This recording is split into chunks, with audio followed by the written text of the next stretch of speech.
Welcome back to Sarita's garden. Today I'm going to talk a little bit about wind protection and some planting that we're doing.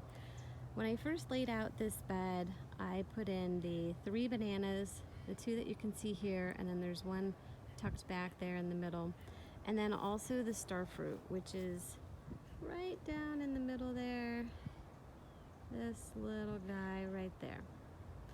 And so that will be a long-standing fruit tree, the starfruit. It's a Fwang tongue variety carambola. The bananas will be here for a while, right? They will produce fruit, and then we'll cut it down. Then there'll be pups coming up in its place. You can already see these 2 tall pups at this banana here. And so those will be a little bit more permanent, but kind of still changing. And then what I planned for in this bed was to have Mexican sunflower and pigeon pea as some chop and drop, but also a little bit of wind protection. And that has worked. Actually, it has protected the bananas quite well. And the pigeon pea definitely takes a hit in the wind. It does not like the heavy winds. And what we're noticing is that this area of fence line really needs to have something built up. So we're doing some planning. We're in the planning stages of how we're going to manage this. I spent some time walking out on the street there, looking back into the property to see what areas of the fence line would be ideal to be protected. I shouldn't say protected, but what areas of the fence line would be ideal to build out. So you can see the little strip there.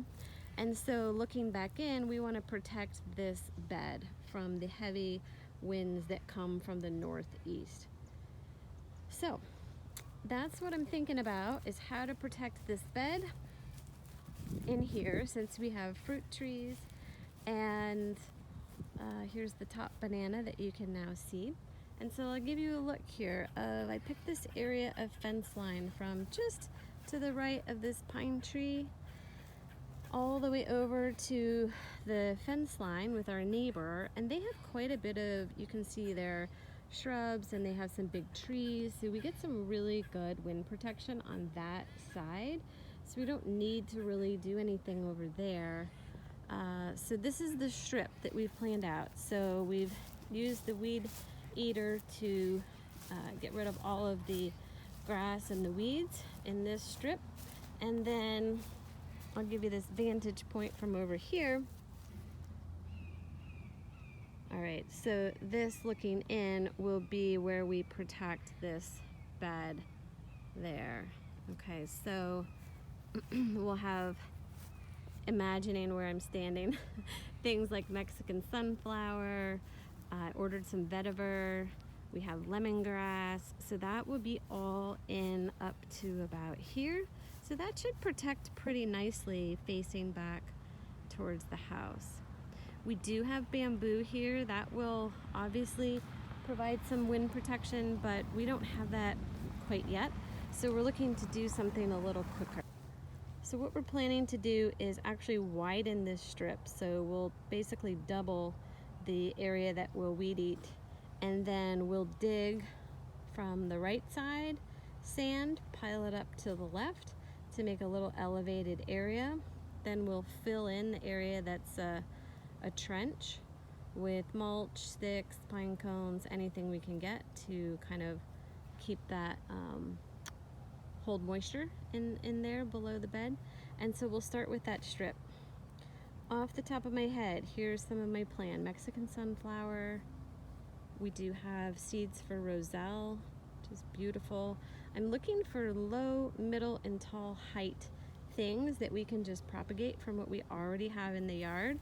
So I can show you, that's the Mexican sunflower with the yellow tops.